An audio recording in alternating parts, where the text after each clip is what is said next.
Imaginez un navire marchand dans l'Atlantique Nord, quelque part entre l'Angleterre et l'Islande, en l'an 1250. Le ciel s'étend à l'infini au-dessus. L'eau s'étale sans limite en dessous.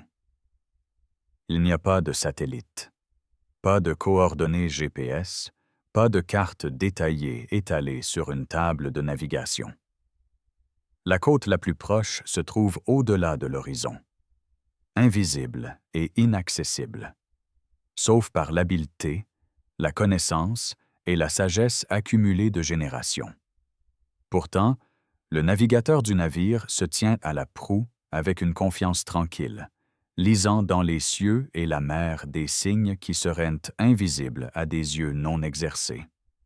Comment les marins médiévaux accomplissaient-ils ce qui nous semble aujourd'hui impossible? Traverser de vastes océans, trouver de minuscules îles, établir des routes commerciales qui reliaient des continents lointains, tout cela sans la technologie que nous considérons comme essentielle. La réponse réside dans un système intégré d'observation, de mathématiques et d'outils ingénieux qui transformaient le monde naturel en un vaste système de navigation.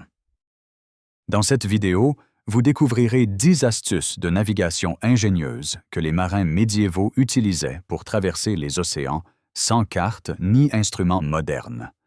Nous révélerons comment ils lisaient les étoiles comme un compas céleste, transformant l'étoile polaire en un indicateur de latitude précis. Vous apprendrez l'arrivée révolutionnaire de la boussole magnétique en Europe et la mystérieuse pierre d'aimant qui la faisait fonctionner. Nous lèverons le voile sur les secrets des Vikings, des compas solaires et des pierres de soleil cristallines capables de localiser le soleil même à travers un ciel couvert. Vous verrez comment la mesure de la profondeur de l'océan, avec une simple sonde à plomb, pouvait déterminer l'emplacement exact d'un navire. Nous explorerons le kamal arabe, un instrument d'une élégante simplicité qui a révolutionné la navigation dans l'océan Indien. Vous découvrirez comment les oiseaux devenaient des boussoles vivantes, indiquant le chemin vers une terre invisible. Nous nous plongerons dans la navigation à l'estime, le fondement mathématique de la navigation océanique, et le pilotage côtier, où les maîtres navigateurs mémorisaient des littoraux entiers. Vous rencontrerez la beauté complexe des roses des vents et des roses des compas qui ornaient les cartes médiévales. Enfin, nous explorerons comment les marins lisaient la nature elle-même, les courants, les nuages et même les odeurs, pour trouver leur chemin. Il ne s'agissait pas de suppositions primitives ou de pratiques superstitieuses. C'étaient des méthodes sophistiquées, éprouvées, affinées au fil des siècles, étayées par une observation attentive et une étude systématique. Ce que vous êtes sur le point de découvrir, c'est le fondement scientifique qui a rendu possible l'ère des grandes découvertes et l'ingéniosité remarquable des esprits médiévaux qui ont conquis les mers. Avant les instruments, avant les cartes, avant que l'humanité n'ait cartographié les côtes ou mesuré les océans, il y avait les étoiles. Chaque nuit claire, les cieux offraient aux marins médiévaux un compas naturel qui ne faillait jamais, un indicateur de latitude qui ne nécessitait aucun calibrage, et une référence directionnelle qui avait guidé les marins depuis l'Antiquité. La navigation astronomique était la technique fondamentale sur laquelle toutes les autres méthodes étaient bâties, et au cœur de cette science ancienne brillait une étoile particulière que les marins médiévaux connaissaient sous un nom révélateur. En vieil anglais, ils l'appelaient Ship Steora, littéralement l'étoile navire. Plus tard, les chrétiens du Moyen Âge l'associèrent à la Vierge Marie, lui donnant le titre dévotionnel de Stella Maris, l'étoile de la mer. Nous la connaissons sous le nom de Polaris, l'étoile polaire, et sa position dans le ciel fournissait aux navigateurs des informations d'une précision extraordinaire. Le principe scientifique était d'une élégante simplicité. L'élévation de Polaris au-dessus de l'horizon correspond directement à la latitude de l'observateur. Lorsqu'un navigateur mesurait Polaris à 10 degrés au-dessus de l'horizon, il savait avec certitude qu'il se trouvait à 10 degrés au nord de l'équateur. Ce n'était ni une approximation, ni une supposition, c'était de la géométrie, aussi fiable que n'importe quelle mesure moderne. Dès le 11e siècle, les marins avaient développé une technique appelée la navigation par la latitude.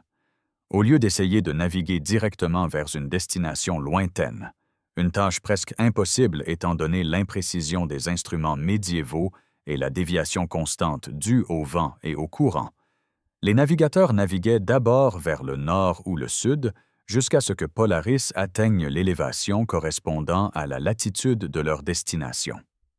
Ensuite, ils naviguaient vers l'est ou l'ouest, maintenant cette latitude en gardant Polaris, à une hauteur constante au-dessus de l'horizon. Lorsque des points de repère apparaissaient, ils savaient qu'ils avaient atteint leur destination. Un fragment d'un cadran en bois du 11e siècle trouvé à Unartok, au Groenland, fournit la preuve archéologique que les Vikings pratiquaient exactement cette technique. Les archives historiques confirment sur la continuité de cette technique jusqu'à l'ère des grandes découvertes. Le 2 novembre 1492, Christophe Colomb lui-même effectua une visée de l'étoile polaire au cadran. Les instruments utilisés pour mesurer l'élévation de Polaris variaient. L'astrolabe, avec ses cercles de laiton complexes et ses bras de visée. Le quadrant, plus simple mais efficace. Et l'arbalète, qui évoluerait à partir de prototypes arabes. Chacun offrait un moyen de mesurer l'angle entre l'horizon et ce point de lumière singulier et directeur. Au-delà de Polaris, les navigateurs utilisaient toute la sphère céleste comme guide. La constellation de la Grande Ourse, Ursa Major, contenant les 7 étoiles brillantes que nous appelons la Grande Casserole, servait d'outil d'orientation secondaire, fournissant une référence constante tout au long de la nuit.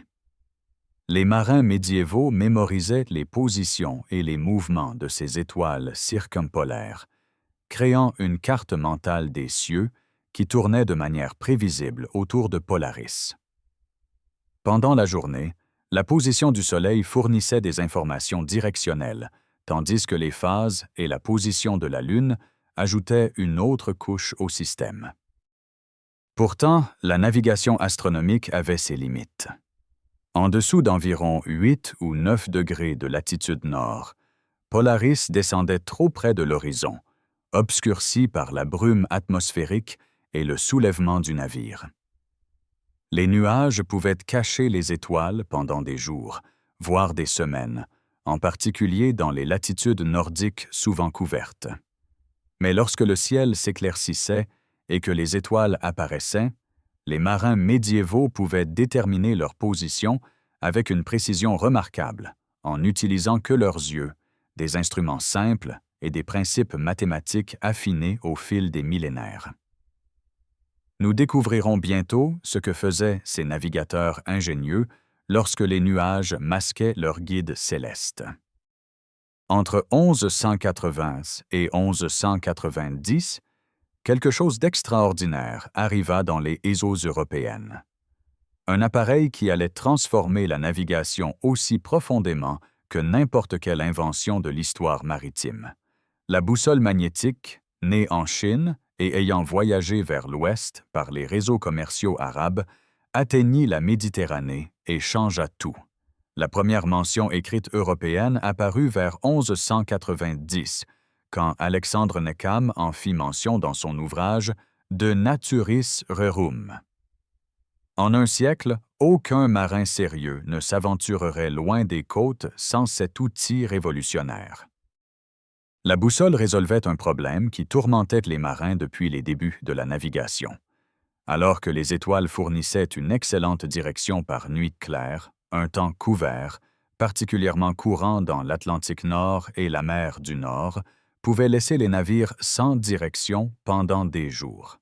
La boussole magnétique, pointant constamment vers le nord magnétique quel que soit le temps, l'heure du jour ou la saison, fournissait une référence directionnelle inébranlable qui libérait les marins de leur dépendance à la visibilité céleste. Au cœur de la boussole se trouvait la pierre d'aimant, de la magnétite naturellement aimantée, dotée de propriétés magnétiques permanentes essentielles à la fabrication et à l'entretien de boussoles fonctionnelles. Le nom en moyen anglais révèle lui-même son importance. Lodestone signifiait « pierre de cap » ou « pierre qui guide », la roche qui montrait le chemin. Les capitaines de navires transportaient des morceaux de pierre d'aimant pour réaimanter les aiguilles de leur boussole, une procédure qui devait être effectuée régulièrement pour garantir la fiabilité de l'instrument. Les premières boussoles européennes étaient remarquablement simples. Une aiguille de fer aimantée flottait dans un bol d'eau, libre de s'aligner avec le champ magnétique terrestre. Vers 1300, les fabricants d'instruments méditerranéens développèrent la boussole sèche, montant l'aiguille aimantée sur un pivot afin qu'elle puisse tourner librement sans eau. Cette innovation rendit les boussoles plus fiables et portables, accélérant leur adoption dans toutes les flottes européennes. L'impact économique fut stupéfiant. Avant son introduction, la navigation en Méditerranée était largement confinée aux mois plus calmes entre le printemps et l'automne. La boussole changea cela de façon spectaculaire. Dès 1290, la saison de navigation s'étendait de janvier ou février jusqu'en décembre. Les convois marchands vénitiens, qui ne pouvaient auparavant effectuer qu'un seul aller-retour par an vers le Levant, parvenaient désormais à réaliser 2 voyages complets annuellement. Ce doublement de la fréquence des échanges signifiait un doublement des profits, un doublement des échanges culturels et un doublement des opportunités pour la transmission de biens, d'idées et de technologies. L'intégration de la boussole avec d'autres techniques de navigation créa des synergies plus grandes que la somme de leurs parties. Le développement des méthodes de navigation à l'estime, calcul de la position basée sur la vitesse, la direction et le temps, alla de pair avec l'introduction de la boussole. Pour la première fois, les navigateurs pouvaient maintenir un cap constant pendant des jours, donnant un sens à leurs calculs mathématiques. Cela favorisa le développement des cartes portulans, les premières véritables cartes maritimes qui apparurent à la fin du XIIIe siècle et représentaient le littoral méditerranéen avec une précision jusqu'alors inaccessible. Alors que les marins du sud de l'Europe révolutionnaient la navigation en Méditerranée avec leur nouvel outil magnétique, leurs voisins Vikings du Nord avaient développé des techniques entièrement différentes pour surmonter les défis des mers septentrionales. Tournons maintenant notre attention vers ces innovations nordiques. Les Vikings faisaient face à des défis de navigation que les marins méditerranéens pouvaient à peine imaginer. L'Atlantique Nord présentait de vastes étendues d'océan, où la Terre pouvait se trouver à des centaines de miles dans n'importe quelle direction. Les destinations que les Vikings cherchaient, l'Islande, le Groenland et peut-être la côte nord-américaine qu'ils appelaient Vinland, exigeaient de naviguer bien au-delà de la vue de la Terre, à travers des régions où l'été apportait une lumière du jour presque infinie, mais où l'hiver réduisait l'apparition du soleil à quelques brèves heures. Les ciels couverts, le brouillard et la position à haute latitude où l'étoile polaire fournit des informations directionnelles moins précises compliquaient tous la navigation astronomique. Pourtant, les preuves archéologiques révèlent que les Nordiques développèrent des solutions ingénieuses parfaitement adaptées à leur environnement. En Dix 948, des archéologues découvrirent un fragment d'un disque en bois du 11e siècle à Unartok, dans le sud du Groenland. Le disque était un compas solaire, une surface en bois horizontale avec un pointeur vertical appelé gnomon s'élevant du centre. Tout au long de la journée, alors que le soleil se déplaçait dans le ciel, l'ombre du gnomon traçait un chemin sur la surface marquée. En observant où tombait l'ombre à différents moments, un navigateur pouvait déterminer la direction même lorsque les nuages obscurcissaient périodiquement le soleil. Les Féroïens préservèrent la tradition dans un appareil qu'ils appelaient « sol skigafiol », le bâton d'ombre du soleil. Le compas solaire permettait la navigation par la latitude. Un capitaine viking naviguant de la Norvège au sud du Groenland naviguait d'abord vers le nord ou le sud jusqu'à ce que l'altitude du soleil à midi, mesurée par la longueur de l'ombre du gnomon, corresponde à celle de sa destination. Ensuite, il naviguait vers l'est ou l'ouest, maintenant cette latitude en s'assurant que l'ombre de midi restait constante. Cela transformait le problème en le maintien d'une ligne est-ouest constante, laissant la destination apparaître le long de la bonne latitude. Pourtant, le compas solaire avait une limite évidente. Il fallait que le soleil soit visible. Cela nous amène à l'un des éléments les plus intrigants de la navigation viking, la mystérieuse pierre de soleil. Des sources islandaises des 13e et 14e siècles mentionnent un cristal qui pouvait localiser le soleil même lorsqu'il était caché derrière les nuages ou sous l'horizon. Pendant des siècles, les historiens ont débattu pour savoir s'il s'agissait d'une légende ou d'un fait. Puis, la recherche scientifique moderne a fourni une réponse surprenante. Cela pouvait réellement fonctionner. La clé réside dans une propriété de la lumière appelée polarisation. La lumière du Soleil se polarise en traversant l'atmosphère terrestre, créant des motifs qui restent constants même lorsque le Soleil lui-même est obscurci. Le spath d'Islande, une forme de calcite que l'on trouve naturellement dans les régions où les Vikings naviguaient, interagit avec la lumière polarisée de manière détectable. Lorsque la lumière traverse le spath d'Islande, elle se divise en deux faisceaux créant une double image. En faisant tourner le cristal jusqu'à ce que les deux faisceaux apparaissent d'égale luminosité, un observateur peut détecter le motif de polarisation et déterminer l'azimut du Soleil. La recherche expérimentale a démontré que cette technique fonctionne avec une précision surprenante. Même après que le Soleil soit passé sous l'horizon, lorsque le crépuscule illumine encore le ciel, un navigateur expérimenté utilisant le spath d'Islande peut localiser la position du Soleil avec une précision d'1%. Par temps couvert, le cristal peut encore détecter les motifs de polarisation et révéler la direction du Soleil. L'intégration de ces outils créait un système de navigation complet. Par temps clair, les navigateurs utilisaient le compas solaire pour maintenir la latitude. Lorsque les nuages arrivaient, ils pouvaient employer la pierre de soleil pour vérifier la position du Soleil.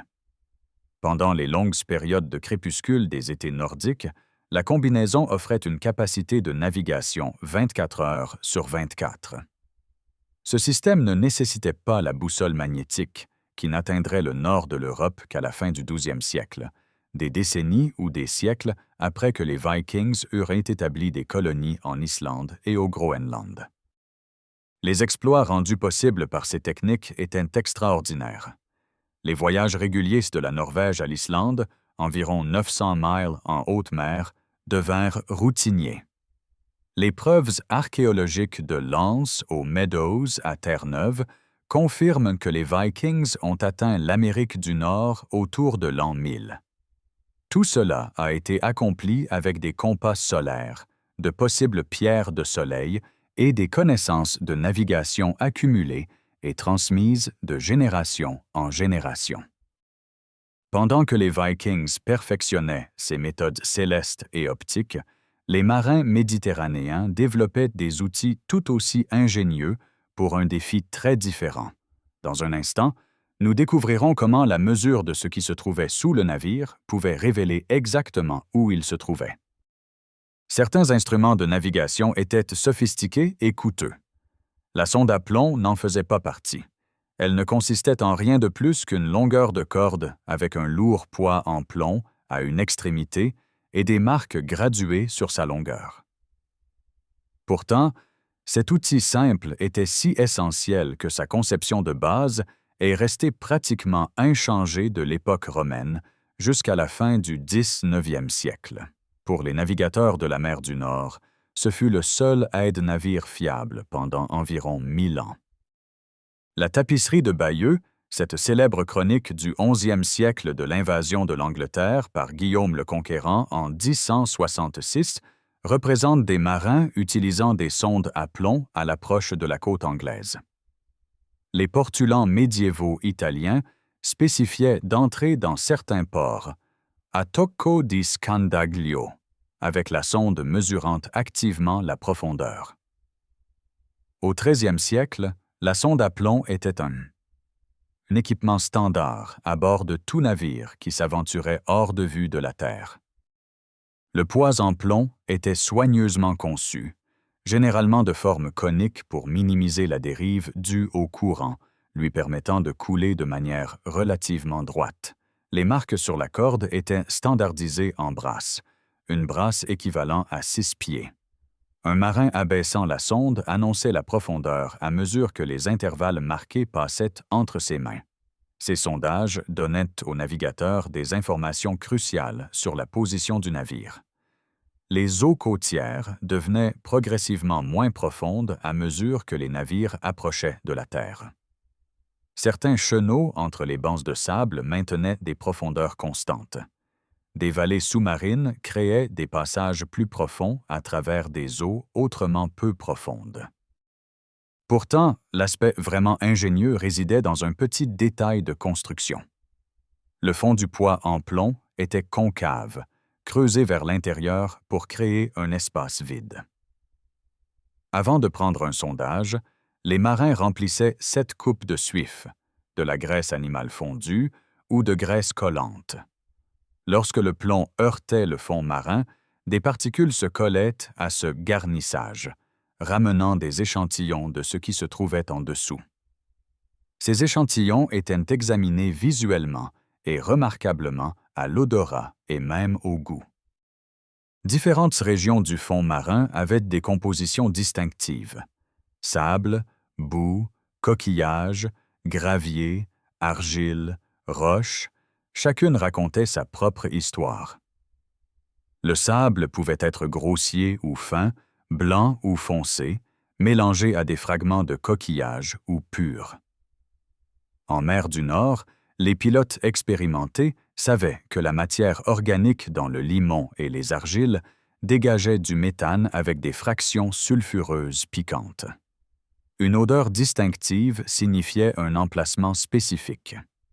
Le goût des échantillons du fond marin, aussi étrange que cela puisse paraître aujourd'hui, fournissait des informations supplémentaires sur la teneur en minéraux. Cette connaissance était accumulée sur des générations et mémorisée par les pilotes comme une expertise professionnelle. Un pilote anglais médiéval naviguant vers l'estuaire de la Tamise pouvait savoir que 40 brasses avec du sable grossier et des fragments de coquillage signifiait qu'il se trouvait au large d'un cap particulier. 20 brasses avec de la boue grise fine signifiait qu'il avait dérivé au nord de sa route prévue. Cette information était jalousement gardée. Le gagne-pain d'un pilote dépendait de ses connaissances, et les partager aurait créé de la concurrence. La sonde à plomb avait des limites. Elle fonctionnait mieux dans les eaux que le pilote connaissait déjà, où les sondages confirmaient les positions calculées plutôt que de révéler des emplacements entièrement inconnus. En eau très profonde, les limitations de longueur de la corde rendaient les sondages impossibles. Néanmoins, pour la navigation côtière et les approches des ports, la sonde à plomb était indispensable. Combinée à la navigation à l'estime et utilisée dans des eaux où le pilote comprenait la topographie du fond, elle pouvait déterminer l'emplacement d'un navire avec une précision remarquable. La sonde à plomb exigeait une connaissance intime des eaux locales. Mais qu'en était-il des marins s'aventurant dans des mers inconnues, suivant des routes commerciales vers des terres lointaines qu'ils n'avaient jamais visitées?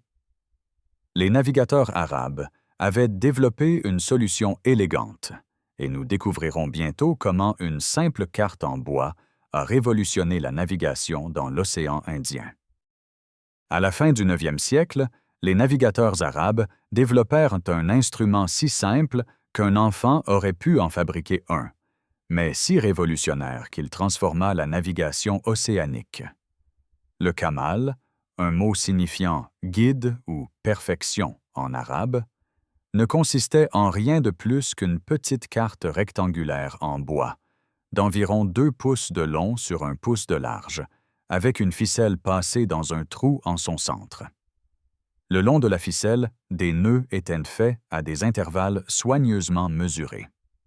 De cette construction élémentaire naquit un outil utilisé pendant au moins 6 siècles dans l'océan Indien, la mer Rouge, et finalement par des navigateurs aussi loin à l'est que la Chine.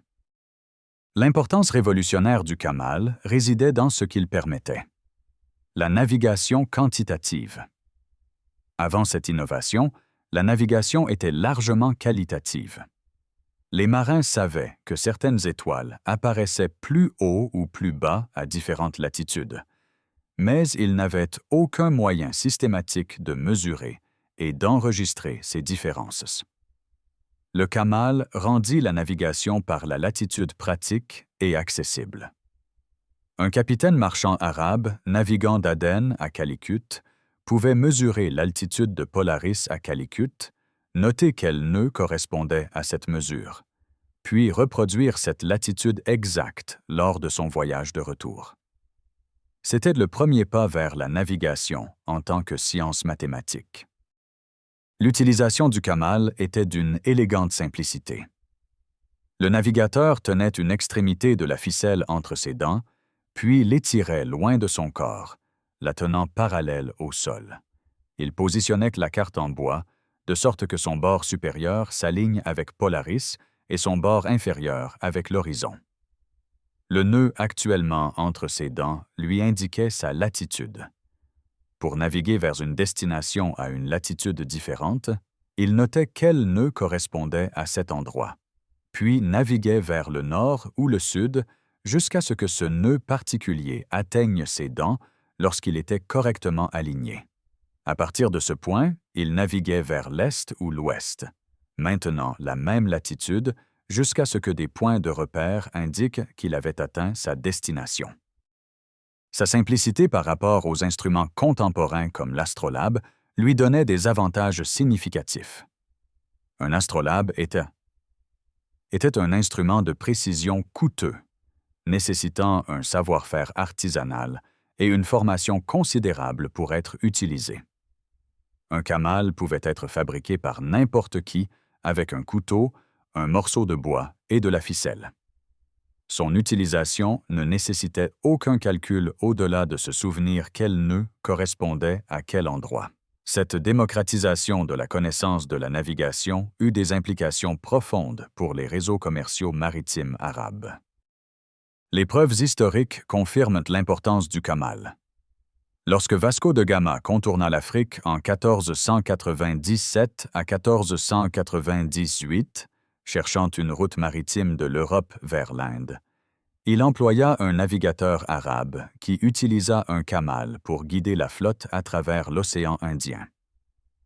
Les marins européens, découvrant cet instrument, adaptèrent ses principes pour créer l'arbalète, qui devint un équipement standard pendant l'ère des grandes découvertes. L'influence du kamal s'étendit bien au-delà du monde maritime arabe, façonnant les techniques de navigation européennes. Pendant 6 siècles, les navigateurs arabes, indiens et finalement chinois utilisèrent ce simple appareil pour traverser de vastes océans, établir des routes commerciales régulières et étendre leurs connaissances géographiques sur des milliers de miles de mer. Le kamal mesurait les angles par rapport aux étoiles, transformant les observations célestes en données de navigation exploitables. Les marins médiévaux apprirent également à lire les signes du monde naturel, les schémas de comportement des oiseaux qui pouvaient révéler une terre bien au-delà de l'horizon. Bien avant que les marins médiévaux ne prennent la mer, les marins phéniciens avaient appris à observer les oiseaux pour déceler des signes de terre. À l'époque médiévale, l'observation du comportement des oiseaux de mer s'était développée en une technique de navigation systématique basée sur une étude minutieuse des aires de répartition des espèces, des schémas de vol et des comportements quotidiens. Ce n'était pas de la superstition, c'était de l'ornithologie pratique appliquée à la navigation. La connaissance fondamentale concernait quelles espèces d'oiseaux indiquaient la Terre et à quelle distance.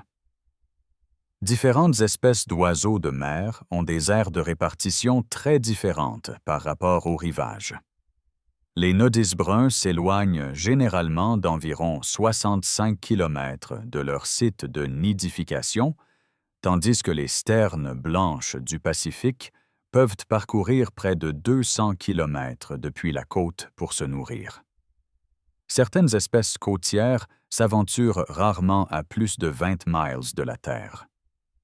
Les pilotes médiévaux mémorisaient ces espèces et leurs aires de répartition, utilisant les observations pour estimer la distance par rapport à des îles ou des côtes particulières. Au-delà de l'identification des espèces, les navigateurs apprirent à lire le comportement des oiseaux avec une sophistication remarquable. Un oiseau de mer transportant un poisson dans son bec volait en direction de la terre. Il avait attrapé sa proie et retournait au rivage. Suivre un tel oiseau mènerait vers la terre. Un oiseau au bec vide se dirigeait vers la mer pour chasser et devait être ignoré. Ces observations étaient les plus utiles à des moments précis de la journée. De nombreuses espèces d'oiseaux de mer dorment à terre, s'envolant en mer à l'aube pour se nourrir et revenant à terre au crépuscule. L'aube et le crépuscule devenaient ainsi des moments cruciaux pour l'observation des oiseaux. Les archives historiques confirment l'utilisation systématique de cette connaissance. Christophe Colomb, lors de son voyage de 1492, nota que les algues et les oiseaux terrestres réconfortaient son équipage en tant qu'indicateur de l'approche de la Terre. La pratique remontait bien plus loin. Les anciens marins gardaient mot à bord des oiseaux de vigie en cage pour les relâcher lorsqu'ils croyaient que la Terre était proche. Les oiseaux libérés montaient en cercle, cherchant des points de repère, puis volaient vers le rivage s'il était à leur portée. Les navigateurs polynésiens, dont la navigation océanique représente peut-être le système de navigation prémoderne le plus sophistiqué, utilisaient les oiseaux de mer comme un élément d'une approche intégrée qui incluait également les étoiles, les schémas de vagues et les formations nuageuses. Leurs techniques leur permirent de trouver de petits archipels dispersés sur des milliers de milles d'océan. La validation persiste jusqu'à nos jours.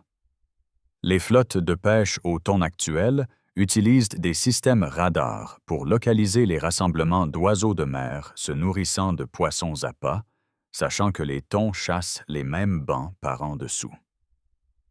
Cela confirme ce que les marins médiévaux comprenaient empiriquement. Le comportement des oiseaux de mer suit des schémas cohérents qui révèlent des informations sur l'environnement océanique. Le marin médiéval, qui notait l'espèce, le comportement et la direction de vol de chaque oiseau rencontré, s'engageait dans une collecte de données systématiques qui pouvait faire la différence entre trouver la Terre ou passer à côté. Les oiseaux indiquaient le chemin vers la Terre, mais atteindre une destination exigeait plus que des indices directionnels. Cela demandait un calcul précis de la position, de la vitesse et du cap. Ensuite, nous explorerons le fondement mathématique de la navigation océanique médiévale. La navigation à l'estime était l'épine dorsale mathématique de la navigation médiévale, la technique qui permettait aux pilotes de calculer leur position lorsqu'aucun point de repère n'était visible et que les observations célestes étaient impossibles. Le nom lui-même, une corruption de « deduced reckoning », calcul déduit, capture parfaitement l'essence. Déduire la position par un calcul systématique basé sur des variables connues. Chaque lieu parcouru, chaque heure mesurée, chaque cap de boussole maintenu alimentait un calcul continu qui suivait la progression du navire sur la mer sans relief. La technique reposait sur 3 composantes fondamentales. Premièrement, la direction. La boussole magnétique fournissait un cap constant. Deuxièmement, la vitesse. La vélocité du navire devait être mesurée ou estimée. Troisièmement, le temps. Les heures passées sur chaque cap devaient être suivies avec précision. Multipliez la vitesse par le temps et vous obtenez la distance parcourue dans une direction particulière. Tracez cette distance depuis votre point de départ le long du cap de la boussole et vous avez votre nouvelle position. Répétez à chaque changement de cap ou de vitesse et vous pouvez tracer votre chemin à travers l'océan. La mesure de la vitesse du navire présentait des défis importants. La solution qui émergea au 16e siècle fut le loch à bateau. Il se composait d'une corde nouée à intervalles réguliers avec une planche de bois lestée à une extrémité. Un marin jetait la planche par-dessus la poupe, où elle agissait comme une ancre flottante, restant à peu près stationnaire pendant que le navire avançait. Le marin comptait combien de nœuds passaient entre ses mains pendant un temps fixe mesuré par un sablier. C'est l'origine de la mesure de la vitesse maritime en nœuds. Le terme vient directement du comptage de la corde nouée. De nombreux navires utilisaient des nœuds espacés de 8 brasses, soit 48 pieds. Avant le loch à bateau noué, les marins utilisaient une méthode encore plus simple appelée « jeter le bois ». Ils jetaient du bois dans l'eau et observaient à quelle vitesse le navire s'éloignait, estimant la vitesse par comparaison. La mesure du temps dépendait des sabliers marins, qui devinrent des instruments nautiques au 14e siècle. La première référence écrite date de 1345, lorsque Thomas de Stetsham commanda 16 sabliers pour le navire du roi Édouard III, la George. Le sablier de bord standard mesurait des intervalles d'une demi-heure. 8 sabliers, 4 heures, constituaient un quart. Le quart commençait au midi solaire, et la cloche du navire était sonnée 8 fois à midi, puis 1 fois après chaque demi-heure. Colomb nota le temps lors de son voyage de 1492 en utilisant des ampollettas d'une demi-heure de Barcelone. L'inventaire du navire de Magellan comprenait 18 sabliers de la même ville. Pourtant, les sabliers étaient loin d'être précis. Affectés par la conception du verre, l'uniformité du sable, le diamètre du tube, l'humidité, le fait d'être tenu parfaitement à la verticale et le mouvement du navire. Tous ces facteurs introduisaient des erreurs qui s'accumulaient avec le temps. Néanmoins, l'intégration de la boussole, du loch à bateau et du sablier permit une navigation à l'estime remarquablement efficace, fournissant un cadre pour calculer et tracer les positions en haute mer. Pour aider à enregistrer plusieurs mesures tout au long d'un quart, les marins de la fin du 15e au milieu du 19e siècle utilisaient le renard de navigation. Cette aide-mémoire permettait aux marins d'enregistrer des données de navigation sans nécessité d'alphabétisation. Le haut arrondi de la planche comportait un motif de boussole à 32 points, chaque point ayant 8 trous rayonnants depuis le centre. Le bas contenait des trous représentant différentes vitesses. Pendant le quart de 4 heures, les marins mesuraient la vitesse et la direction 8 fois, toutes les demi-heures, en insérant des chevilles dans les trous appropriés. À la fin du quart, le navigateur recueillait ces informations, calculait la route estimée, puis retirait les chevilles. Cet outil fut certainement utilisé sur le Mayflower et d'innombrables autres navires. La navigation à l'estime avait des limites inhérentes. Les erreurs s'accumulaient avec le temps, et après des jours en mer, une position calculée pouvait être à des dizaines de miles de l'emplacement réel. C'est pourquoi les navigateurs cherchaient constamment à vérifier la navigation à l'estime avec des observations célestes ou des sondages. Pourtant, malgré ces limites, la navigation à l'estime permit des voyages transocéaniques. transformant la navigation en quelque chose approchant une science. La navigation à l'estime fonctionnait admirablement en haute mer, mais l'approche des côtes exigeait des compétences entièrement différentes. La capacité de reconnaître les littoraux et de naviguer à travers les approches dangereuses des ports. Explorons comment les pilotes médiévaux maîtrisaient ces défis. Le pilote médiéval naviguant dans les eaux côtières possédait des connaissances que les navigateurs modernes peuvent à peine comprendre. Il portait dans son esprit des cartes détaillées de littoraux jamais dessinées sur papier, des modèles tridimensionnels d'approches de ports qu'il pouvait visualiser les yeux fermés, des catalogues encyclopédiques de points de repère visibles depuis la mer, et des informations précises sur les schémas de marée, les flux de courant et les variations saisonnières. Cette connaissance était son gagne-pain, son identité professionnelle, et souvent un secret jalousement gardé, transmis uniquement à des apprentis soigneusement choisis. La pratique remontait à l'Antiquité. Les marins phéniciens, vers 1500 avant notre ère, émergèrent comme des maîtres navigateurs, développant des méthodes sophistiquées pour suivre leur position.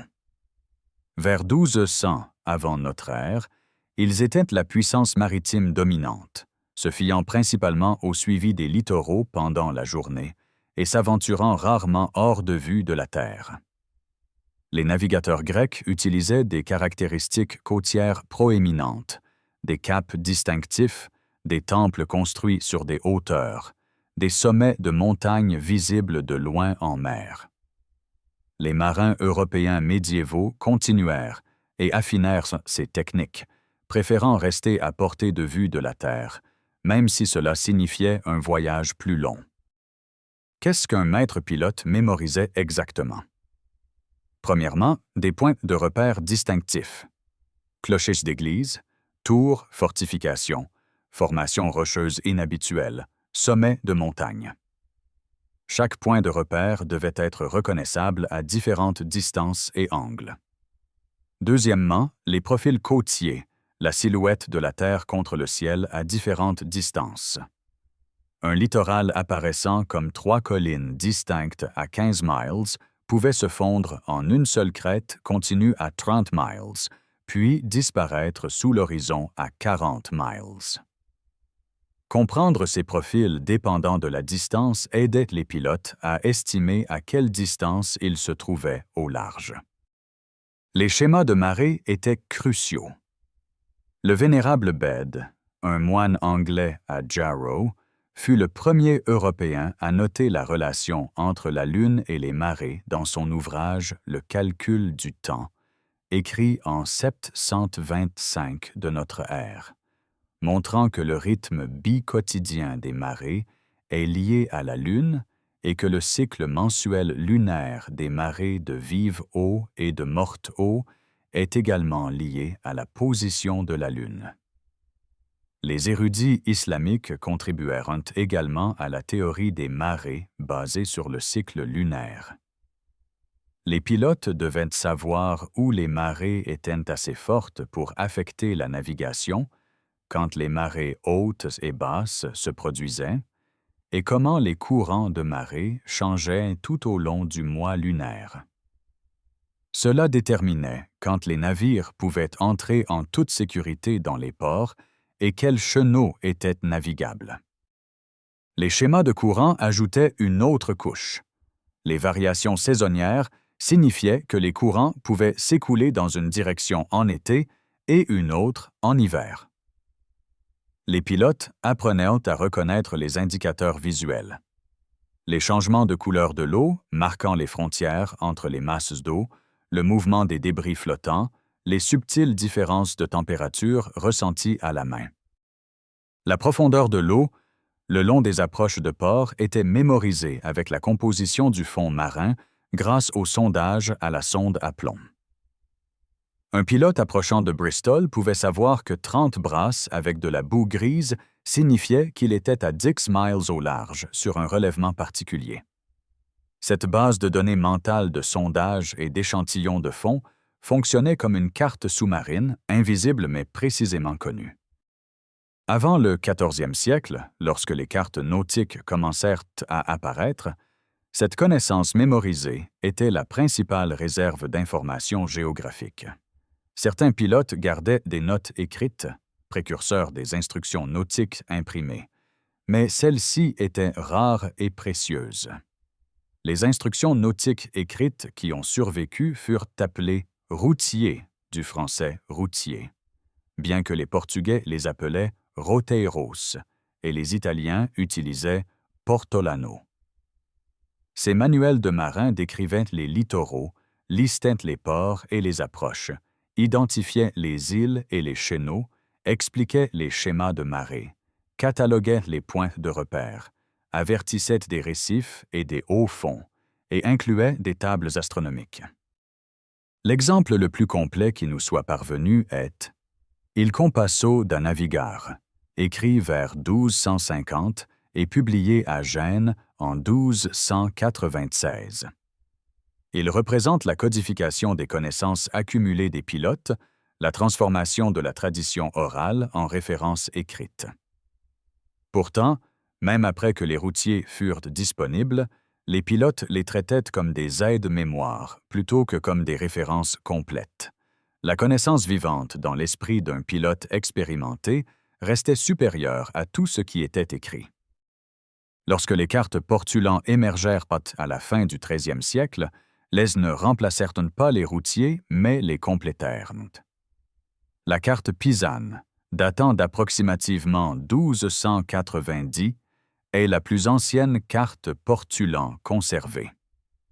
Ces cartes représentaient les littoraux méditerranéens avec une précision remarquable et étaient couvertes de lignes de rhombe droites émanant de roses des compas dans 32 directions. Les pilotes utilisaient les cartes avec des boussoles, des instruments, des observations météorologiques et des visées d'étoiles, intégrant les références visuelles et écrites à la connaissance mémorisée. La transition de la connaissance orale aux routiers écrits, puis aux cartes visuelles, représente la démocratisation progressive de l'information de navigation. Bien qu'elle fût lente et incomplète, les pilotes avaient de fortes incitations à garder leurs connaissances secrètes. Pourtant, les avantages économiques d'une navigation plus sûre l'emportèrent progressivement sur les motivations individuelles au secret et à la fin de la période médiévale, les instructions nautiques imprimées et les cartes largement distribuées avaient rendu les connaissances de base de la navigation côtière accessibles à tout marin lettré. Les pilotes naviguant dans les eaux côtières se fiaient fortement à la connaissance mémorisée, mais ils utilisaient également des outils systématiques pour organiser les informations directionnelles. Bientôt, nous découvrirons comment les roses des vents ont évolué pour devenir les roses des compas complexes qui ornaient les cartes médiévales. Bien avant que les marins méditerranéens n'aient des boussoles magnétiques, ils naviguaient par les vents. Les régimes de vent réguliers de la Méditerranée, la tramontane du nord, le levante de l'est, l'austro du sud, le ponente de l'ouest, fournissaient des références directionnelles fiables que chaque marin apprenait. Ces directions de vent donnèrent naissance aux premières roses des vents, des diagrammes circulaires représentant les régimes de vent. Au XIIIe siècle, les plus anciennes roses des vents connues apparurent sur les cartes de navigation italiennes et espagnoles, marquant le début d'une tradition cartographique qui allait évoluer pour devenir l'un des éléments les plus beaux et fonctionnels de la cartographie médiévale. Le monde médiéval hérita de deux systèmes de vent différents. La science grecque classique enseignait un système à 12 vents, préservé dans les textes savants et enseigné dans les universités. Les gens de mer méditerranéens, cependant, développèrent un système distinct à 8 vents basé sur l'expérience pratique. Les noms provenaient de la lingua franca méditerranéenne, ce langage commercial hybride mêlant des termes ligures, vénitiens, siciliens, provençaux, catalans, grecs et arabes. Cette diversité linguistique reflétait la nature cosmopolite de la culture maritime méditerranéenne, où des marins chrétiens, musulmans et juifs travaillaient côte à côte, échangeant leurs connaissances aussi facilement que leurs cargaisons. L'introduction de la boussole magnétique à la fin du XIIe siècle révolutionna la façon dont les marins concevaient la direction. À la fin du XIVe siècle, les roses des vents de base commencèrent à se transformer en roses des compas élaborés qui ornaient les cartes portulan. Celles-ci n'étaient pas simplement décoratives, elles étaient des outils de navigation fonctionnels. Chaque carte comportait des réseaux complexes de lignes de rhumbe entrecroisées rayonnant depuis de multiples centres. À chaque intersection se trouvait une rose des compas ornée. Les marins suivaient ces lignes d'une rose à l'autre, maintenant des caps de boussole constants. Le design combinait fonction pratique et signification symbolique. Les cartographes italiens marquaient généralement le nord avec une pointe de flèche ou un T à accent circonflexe. L'école majorquine utilisait souvent une étoile polaire stylisée pour le nord. L'est, appelé Levante, était fréquemment marqué d'une croix chrétienne, symbolisant la direction de Jérusalem. Ces symboles religieux nous rappellent que la navigation médiévale n'était jamais purement laïque. Le spirituel et le pratique s'entremêlaient. Au XVe siècle, les roses des compas étaient devenues des vecteurs d'art cartographiques. S'inspirant de l'enluminure des manuscrits, les cartographes créèrent des roses des compas avec des lignes rayonnantes florissantes, des motifs géométriques complexes et des images symboliques. La fleur de lys devint le marqueur standard pour le Nord et le reste aujourd'hui. Ces éléments décoratifs servaient de points focaux sur les cartes en parchemin dessinées à la main, transformant des outils de navigation fonctionnels en objets de beauté. La boussole médiévale standard reconnaissait 32 directions, bien plus précises que de simples points cardinaux. Au-delà du nord, du sud, de l'est et de l'ouest, la boussole incluait le nord-est, le nord-ouest, le sud-est, le sud-ouest et d'autres subdivisions. Nord-nord-est, nord-est quart nord, nord-est, nord-est quart est, est-nord-est, et ainsi de suite tout autour du cercle. Cette précision directionnelle était essentielle pour les calculs de navigation à l'estime. Le renard de navigation que les marins utilisaient pour enregistrer les données de navigation était conçu autour de ce système à 32 points. La rose des compas représentait plus qu'un outil de navigation. Elle incarnait une vision du monde. Les cartographes médiévaux voyaient une géométrie sacrée dans la forme circulaire, faisant écho aux rosaces ornant les cathédrales gothiques. Les lignes rayonnantes suggéraient un ordre divin, la symétrie parfaite par laquelle Dieu avait organisé la création. La navigation était à la fois une nécessité pratique et un voyage spirituel à travers la création de Dieu. L'héritage des roses des compas médiévales persiste aujourd'hui. Les cartes nautiques modernes comportent toujours des roses des compas, bien que maintenant imprimées plutôt que dessinées à la main.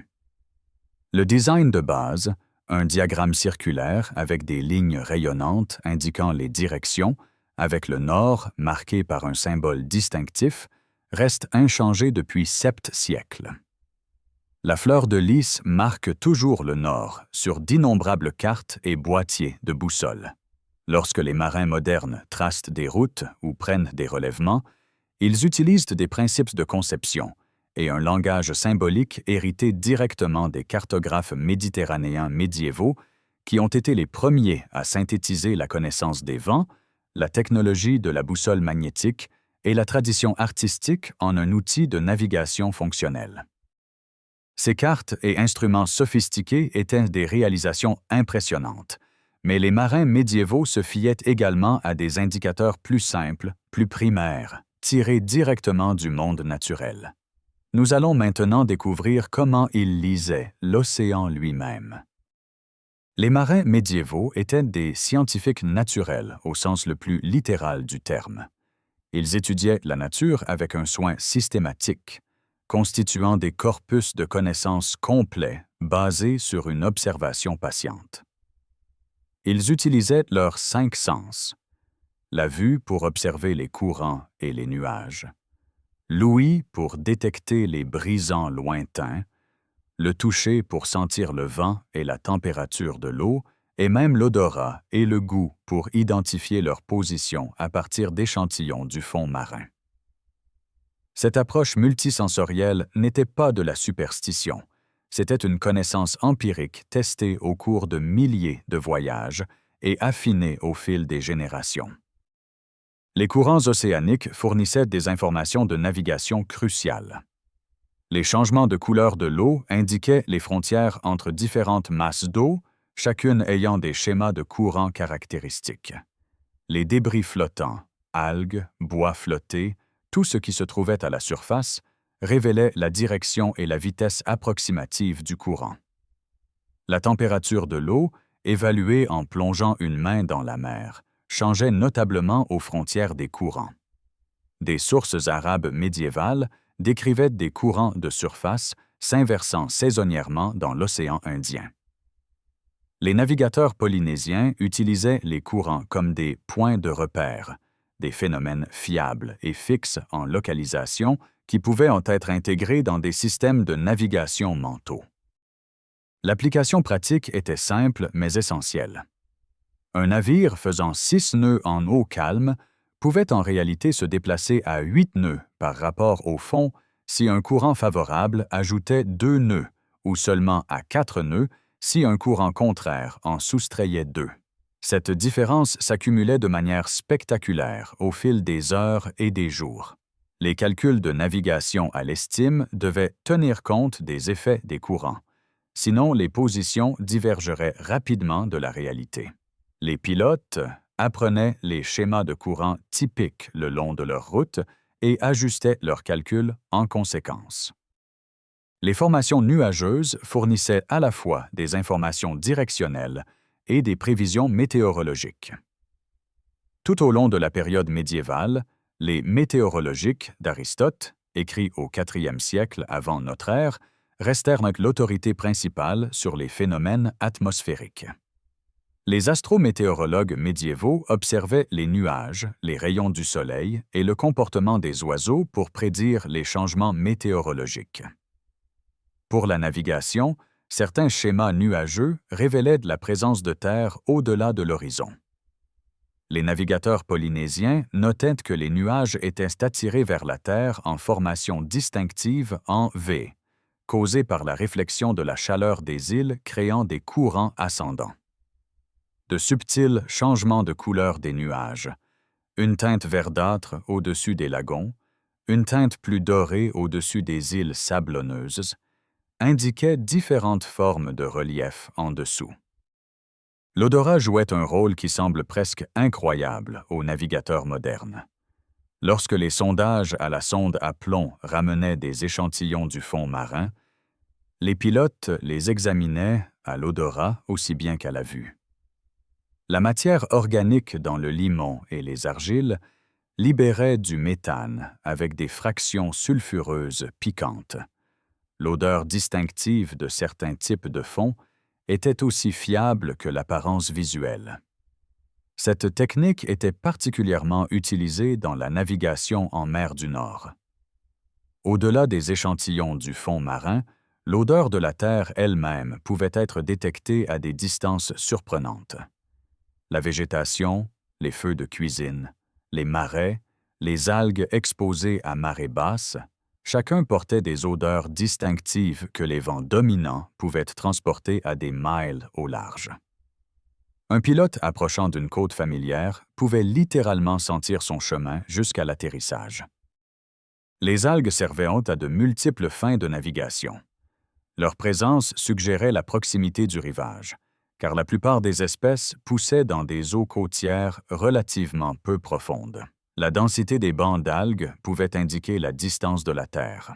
Avant le développement du loch à bateau, certains marins estimaient la vitesse du navire en comptant les morceaux d'algues passés pendant un temps donné.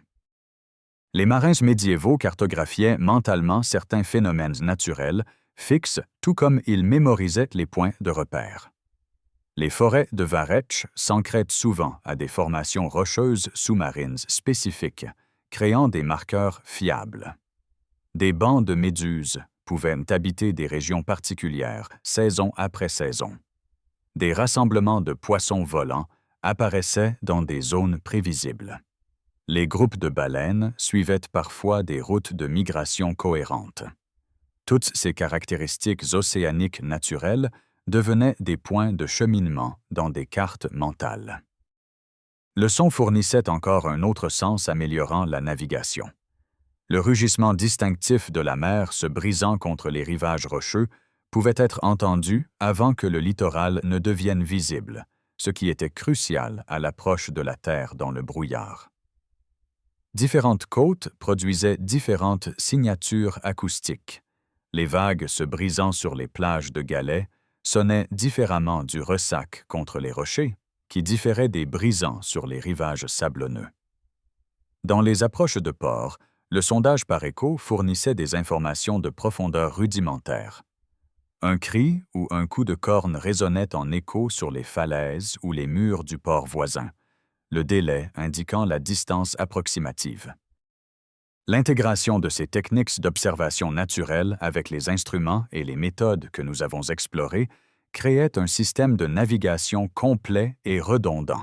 Lorsque les instruments tombaient en panne ou que les conditions empêchaient leur utilisation, les signes naturels fournissaient des informations de secours.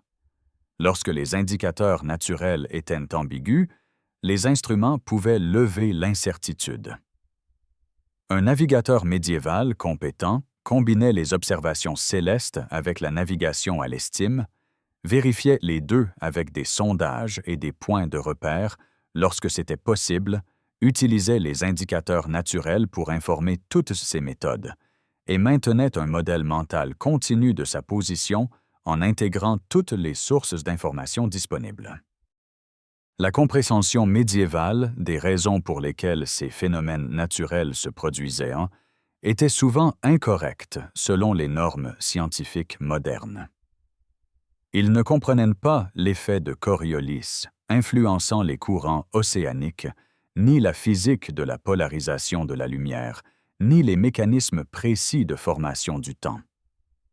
Mais ils observaient et documentaient avec précision les phénomènes eux-mêmes, testaient leur fiabilité par une expérience répétée et appliquaient systématiquement cette connaissance pour résoudre des problèmes de navigation pratique. Leur approche empirique, observer, tester, affiner, appliquer, était fondamentalement scientifique même lorsque leur cadre théorique était incomplet. Ces 10 techniques, utilisées en combinaison sophistiquée, permirent aux marins médiévaux d'accomplir ce qui semble miraculeux aujourd'hui. Considérons maintenant ce que leurs réalisations signifiaient et ce que nous pouvons apprendre de leurs méthodes ingénieuses. La navigation médiévale n'a jamais consisté à se fier à une seule technique ou à un seul outil. Les observations célestes, la navigation à l'estime, les indicateurs naturels et les instruments fonctionnaient tous ensemble, chaque méthode confirmant et corrigeant les autres. Cette redondance n'était pas accidentelle. C'était le produit de générations de perfectionnement, la sagesse accumulée d'innombrables marins qui avaient appris par une dure expérience que la survie en mer exigeait de multiples méthodes indépendantes. Le défi de transmettre cette connaissance à travers les générations était formidable. Une grande partie de l'expertise en navigation restait enfermée dans la tradition orale, transmise de maître à apprenti au cours d'années de formation à bord des navires. Cette connaissance était souvent délibérément gardée secrète. Le gagne-pain d'un pilote dépendait de son expertise unique, créant des incitations à garder jalousement l'information. Des routiers écrits existaient, mais étaient rares et précieux. Les cartes portulan, lorsqu'elles apparurent à la fin du XIIIe siècle, étaient des documents coûteux dessinés à la main sur vélin, des secrets commerciaux aussi précieux que n'importe quelle cargaison. Pourtant, malgré ces barrières, Les techniques de navigation se sont répandues. La boussole magnétique a voyagé de la Chine aux eaux européennes par les réseaux commerciaux arabes. Le kamal a influencé le développement des arbalètes européennes. Les techniques Viking se sont développées indépendamment des méthodes méditerranéennes. Pourtant, les deux cultures ont résolu des problèmes similaires par une observation attentive et des outils ingénieux. Ce schéma d'innovation parallèle et de transmission interculturelle révèle que le monde médiéval était interconnecté par des routes commerciales maritimes qui transportaient les idées aussi facilement que les marchandises. L'impact économique de l'amélioration de la navigation fut profond. L'introduction de la boussole en Méditerranée prolongea la saison de navigation de quelques mois à presque toute l'année, permettant aux convois marchands vénitiens de faire 2 allers-retours annuels au Levant au lieu d'un seul. Ce doublement de la fréquence des voyages se traduisit directement par un doublement du volume des échanges, un doublement des profits et un doublement des opportunités d'échanges culturels et technologiques. Sans les méthodes de navigation développées pendant la période médiévale, l'ère des grandes découvertes au 15e et 16e siècle aurait été impossible.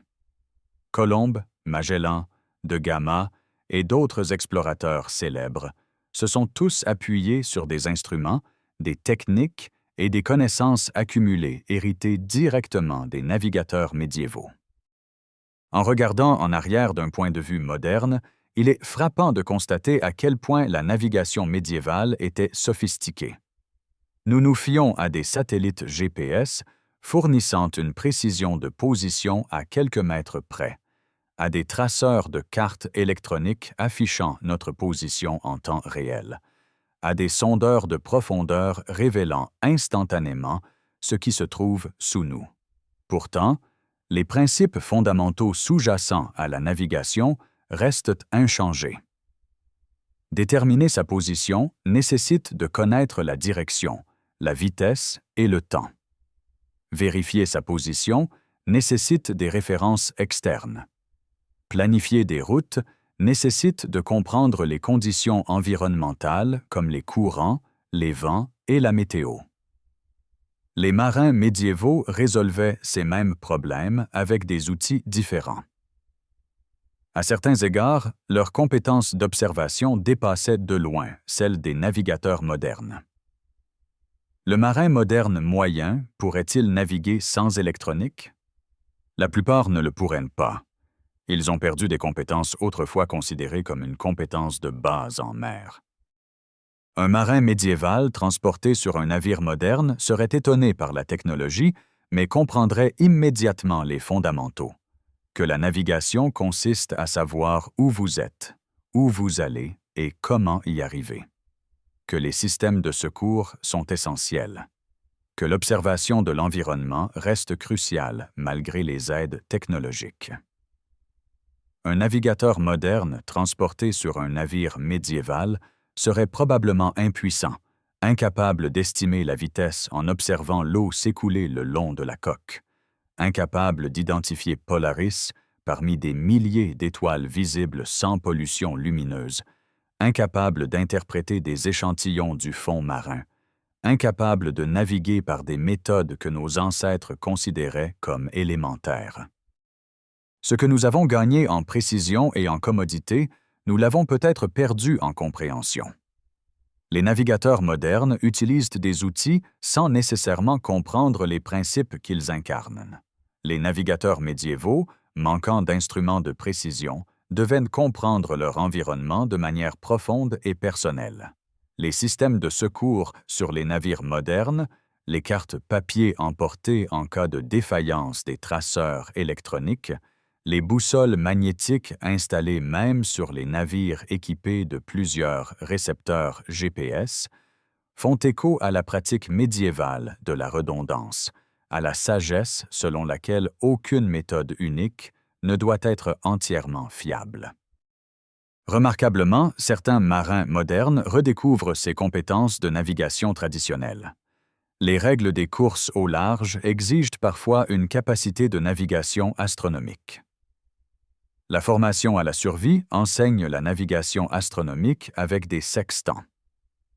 Certains voyageurs naviguent délibérément sans GPS, en utilisant uniquement des méthodes traditionnelles, à la fois comme défi personnel et comme moyen de maintenir des compétences qui ne devraient pas disparaître entièrement.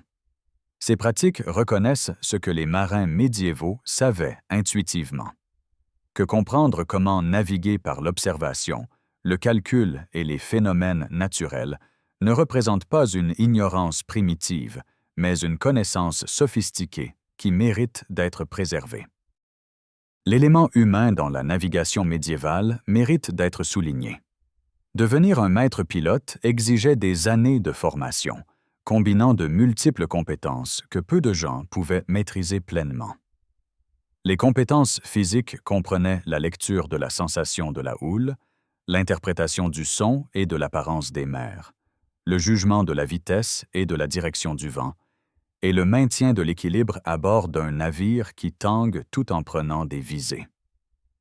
Les compétences mentales englobaient le calcul de la navigation à l'estime, la mémorisation des positions des étoiles et des profils côtiers, l'exécution de calculs astronomiques et le maintien d'une conscience continue de la position en intégrant diverses sources d'informations. Les compétences sociales comptaient aussi. Apprendre auprès de mentors expérimentés, enseigner aux apprentis, collaborer avec les membres de l'équipage. Par-dessus tout, la navigation médiévale exigeait du courage. La volonté de naviguer dans des eaux inconnues armées de ces techniques, en ayant confiance que l'observation attentive et le calcul mèneraient à un atterrissage sûr. Ce n'étaient pas des peuples primitifs faisant des suppositions chanceuses. C'étaient des spécialistes hautement qualifiés, des experts en astronomie d'observation, en mathématiques pratiques, en océanographie, en météorologie et dans le comportement du monde naturel.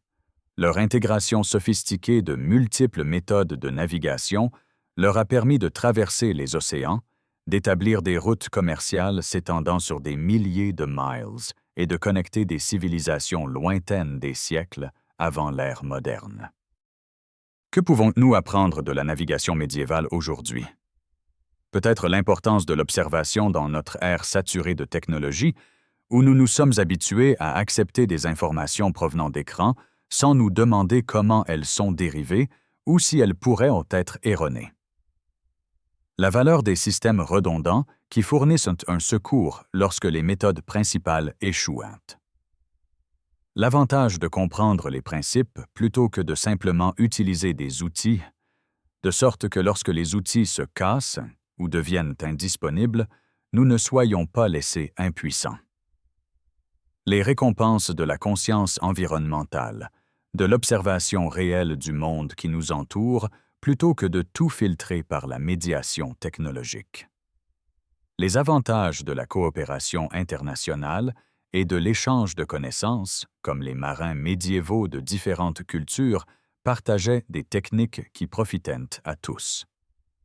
Le pouvoir de l'amélioration progressive, où chaque génération affine les méthodes et transmet des connaissances améliorées à la suivante.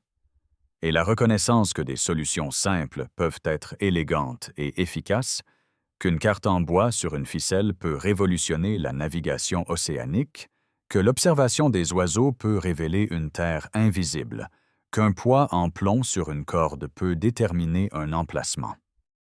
Les marins médiévaux ont accompli ce qui semble presque miraculeux, naviguer à travers de vastes océans vers des terres lointaines, le tout sans technologie moderne. Chaque technique que nous avons explorée semble relativement simple isolément, mais combinée et employée par des spécialistes qualifiés, ces méthodes ont permis une connexion mondiale des siècles avant l'ère moderne. Leur ingéniosité a ouvert la voie à notre monde interconnecté. La prochaine fois que vous vérifierez le GPS de votre téléphone ou suivrez des indications sur une carte, souvenez-vous du navigateur médiéval debout à la proue de son navire, observant les étoiles tourner au-dessus de sa tête, sentant le vent sur son visage, calculant sa position par les mathématiques et l'observation, faisant confiance à des techniques qui avaient guidé d'innombrables marins avant lui. Étoiles, boussoles, sondes à plomb, oiseaux, mathématiques et observations attentives du monde naturel. Ces 10 astuces ont conquis les mers médiévales et ouvert le monde à l'exploration. Merci de m'avoir rejoint dans ce voyage à travers le monde remarquable de la navigation médiévale. J'espère que vous avez découvert à quel point ces techniques étaient sophistiquées et scientifiques, et comment l'ingéniosité des marins médiévaux a résolu des problèmes que nous abordons maintenant avec la technologie électronique. Revenir sur leur réalisation peut nous enseigner de précieuses leçons sur l'observation, l'innovation et le potentiel humain. Si vous avez apprécié cette exploration de la science et de la navigation médiévale, je serais ravi que vous donniez un « j'aime » à cette vidéo. Partagez-la avec toute personne fascinée par l'histoire maritime, la technologie médiévale ou la sophistication surprenante de la science prémoderne. Abonnez-vous pour plus d'immersion dans le monde médiéval qui révèle à quel point nos ancêtres étaient en fait avancés. Et dites-moi dans les commentaires, quelle technique de navigation vous a le plus impressionné ou à laquelle confieriez-vous votre vie si vous deviez naviguer sans technologie moderne? D'ici la prochaine fois, bon vent et bonne mer.